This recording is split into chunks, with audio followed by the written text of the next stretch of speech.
Olá pessoal, tudo bem? Uma das nossas maiores dificuldades é lidar com as coisas que são naturais, são leis naturais na vida aqui na Terra, e a gente tem sempre dificuldade em aceitar, em compreender as coisas de uma forma o mais humilde, não é? E uma delas, sem dúvida alguma, bem difícil de lidar, é o desencarne. Quem de nós de fato está preparado para lidar com esse momento? Nós somos espíritos imortais que estamos tendo uma experiência humana aqui no mundo. Temos essa encarnação que teve um começo e vai chegar o momento em que nós precisaremos nos despedir da vida aqui na Terra. Mas como lidar com isso, com essa lei natural, quando viver é tão bom e quando cultivamos afetos, amamos pessoas e a vida em determinado momento exige a nossa partida. Estudando o Espiritismo, que é uma luz, não é? Um consolo para nós lidarmos melhor com essa situação, nós podemos, de certa forma, encontrar forças para seguir adiante. Mas é claro que dentro da cabeça da gente, muitas vezes, fica difícil compreender, né? Normalmente, as pessoas acreditam que exista uma ordem natural, que os mais velhos devem partir primeiro e os mais novos, é claro, devem viver a sua vida para também, já em idade mais avançada, poderem deixar esse mundo. As coisas não funcionam assim, porque a nossa encarnação e o período que nós vamos ficar aqui, segundo aquilo que o Espiritismo nos orienta, está dentro de um propósito evolutivo. Então, é claro que chegando aqui na Terra, nós recebemos um corpo saudável, temos a oportunidade de seguir vivendo. É claro que nem todos recebem um corpo saudável, de acordo com os ensinamentos e com o processo educativo pelo qual precisa passar, mas quando nascemos e recebemos a bênção dessa encarnação, nós temos que aproveitar da melhor maneira possível esse período, no sentido de crescer, aprender, amar as pessoas, para de fato poder evoluir. O tempo que a gente permanece aqui, ele está estritamente ligado com as nossas necessidades espirituais de aprender. Então, diante disso, nós temos que ter um olhar um pouco mais além apenas do corpo físico. Algumas situações com as quais nos deparamos geram um compadecimento, a gente se sente entristecido e muitas vezes realmente tem dificuldade em lidar com a partida dos seres amados. E ficamos sem compreender.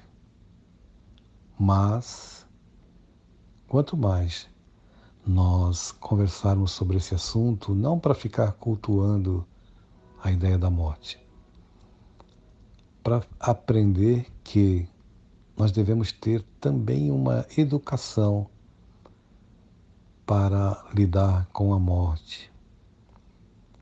Da mesma forma que falamos sobre a vida, nós precisamos entender que a morte faz parte desse processo. O desencarne é algo natural para quem não é daqui.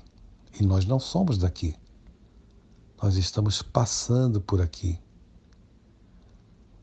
O fato é que, à medida que nós olhamos para esse tema com mais naturalidade, porque ele é natural,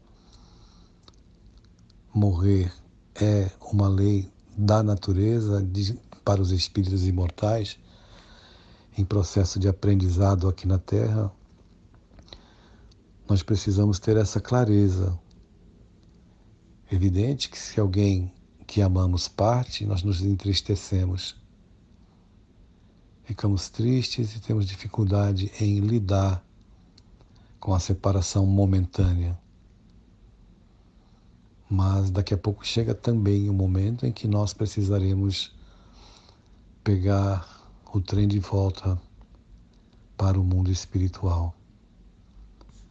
Difícil lidar com o desencarne na idade juvenil ou ainda na infância, quando uma criança parte. Mas é da vida na Terra que esses momentos aconteçam. Então, qual é a melhor forma de lidar com o desencarne segundo aquilo que o Espiritismo nos propõe? Sem dúvida alguma, é seguir amando, é fazer o nosso melhor, é se esforçar para dar o melhor para as pessoas. Todo esse banquete de bênçãos que a vida oferece, nós precisamos aproveitar, aprender, crescer, procurar estar na vida das pessoas e deixando o que for de melhor para elas da nossa presença. E no instante em que o desencarne de algum ser querido vier nos visitar, de algum amigo, estabelecer que dentro do nosso coração, buscar forças para compreender esse momento natural. Mesmo que as lágrimas venham, e isso acontece na hora da despedida, seja de quem for, não morar na revolta, não se deter no egoísmo e questionar aquilo que acontece em um planeta de provas e expiações. Em um mundo violento como o de hoje, é muito triste perceber que alguns retornam por esse viés da violência e por tantas situações que nos entristecem. Mas precisamos ter força. O Espiritismo chegou ao mundo conhecido como Consolador, tanto para nos consolar quanto para nos esclarecer. Porque viver e morrer faz parte do processo espiritual de todos nós. O assunto é muito vasto, evidentemente, e nós poderíamos conversar muito sobre esse tema. E esse grupo foi criado justamente para trazer esse consolo, para falar dessa luz que o Espiritismo tem, para iluminar a nossa ignorância, fazendo com que a gente possa passar pela Terra cada vez mais fortalecidos. O meu carinhoso abraço para todos. Nós vamos nos encontrando, falando, aprendendo todos juntos aqui no Pílulas Tim. Valeu?